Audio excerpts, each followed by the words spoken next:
Sir ഇതൊരു certified കോഴ്സാണോ? തീർച്ചയായിട്ടും ഈ പ്രോഗ്രാമിൽ പങ്കെടുക്കുന്ന എല്ലാ കുഞ്ഞുങ്ങൾക്കും ഞങ്ങൾ സർട്ടിഫിക്കറ്റ്സ് പ്രൊവൈഡ് ചെയ്യുന്നുണ്ട്. അതുപോലെ കേന്ദ്ര ഗവൺമെൻറ്റിൻ്റെ നാഷണൽ സ്കിൽ ഡെവലപ്മെൻറ്റ് മിഷനായിട്ട് ഞങ്ങൾ ഇപ്പോൾ കമ്മ്യൂണിക്കേഷനിലുണ്ട് ഒരു സെൻട്രലൈസ്ഡ് സർട്ടിഫിക്കറ്റും അതുപോലെ തന്നെ ഒരു യൂറോപ്യൻ യൂണിവേഴ്സിറ്റിയുടെ സർട്ടിഫിക്കറ്റും എക്സാക്ട്ലി പറഞ്ഞു കഴിഞ്ഞാൽ UK യൂണിവേഴ്സിറ്റിയുടെ സർട്ടിഫിക്കറ്റും അല്ലെങ്കിൽ അക്രഡിഷനും ഇതിലേക്ക് നോക്കുന്നുണ്ട്. പക്ഷേ ഞങ്ങൾ വിശ്വസിക്കുന്നത് എന്താണെന്ന് വെച്ച് കഴിഞ്ഞാൽ ലൈക്ക് സ്കിൽസാണ്, സർട്ടിഫിക്കറ്റുകളല്ല ഒരാളുടെ ഭാവി നിർണ്ണയിക്കുന്നതെന്ന്. അപ്പോൾ ഞങ്ങൾ വീണ്ടും സമൂഹത്തിനോട് പറയുന്നു, അച്ഛനമ്മമാരോട് പറയുന്നു, നിങ്ങൾ നിങ്ങളുടെ കുഞ്ഞുങ്ങളുടെ സ്കിൽസ് കണ്ടെത്താൻ ശ്രമിക്കൂ, അവർ ഡെവലപ്പ് ചെയ്യാൻ സഹായിക്കൂ. ഈവൻ കേരളത്തിൽ ഏകദേശം 25 ലക്ഷത്തോളം കുഞ്ഞുങ്ങളുണ്ട്. ഈ കുഞ്ഞുങ്ങളെ മുഴുവൻ ഡെവലപ്പ് ചെയ്യാൻ ഞങ്ങൾക്ക് സാധിച്ചു എന്ന് വരില്ല.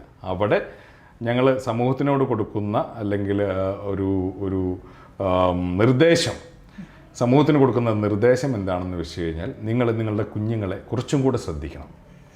അവർ പറയുന്നത് കേൾക്കാൻ നിങ്ങൾ താല്പര്യപ്പെടണം, അവരെ മനസ്സിലാക്കാൻ നിങ്ങൾ സമയം കണ്ടെത്തണം. അവർ വന്ന് പറയില്ല നിങ്ങളോട് എനിക്ക് ഇന്നതാവണം അങ്ങനെ ആവണമെന്ന് പറയില്ല.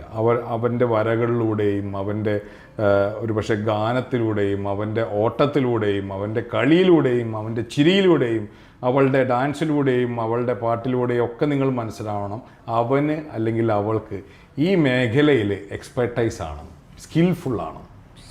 ഇത് ഡെവലപ്പ് ചെയ്ത് കണ്ടെത്തി ഡെവലപ്പ് ചെയ്ത് അതുപോലെ തന്നെ ലോകത്തോട് വിളിച്ചു പറയാനുള്ള ശേഷി നിങ്ങൾക്ക് ഉണ്ടാക്കി കൊടുക്കാൻ സാധിച്ചു.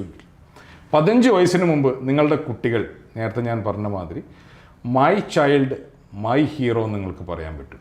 ഇപ്പം എൻ്റെ മകൻ ആര്യൻ, പ്രശോഭിൻ്റെ മകൻ ആര്യൻ എന്ന് പറയുന്നതിനേക്കാൾ കൂടുതൽ ആര്യൻ്റെ അച്ഛൻ പ്രശോഭ്. നമുക്ക് എക്സാമ്പിൾ ഉണ്ട് നമ്മുടെ സമൂഹത്തിൽ അല്ലേ.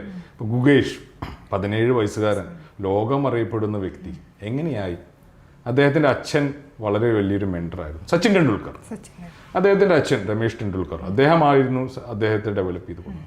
ഇപ്പം നമ്മൾ കാണുന്ന, നേരത്തെ ഞാൻ പറഞ്ഞ മാതിരി എല്ലാ വ്യക്തികൾക്കും ഒരു മെൻറ്റർ ഉണ്ടായിരുന്നു. നിങ്ങൾ നിങ്ങളുടെ കുഞ്ഞുങ്ങളുടെ മെൻറ്റർ ആവുക, അവനെ അല്ലെങ്കിൽ അവളെ അറിയാൻ ശ്രമിക്കുക. അപ്പോൾ അവർ വഴിതെറ്റി പോകില്ല.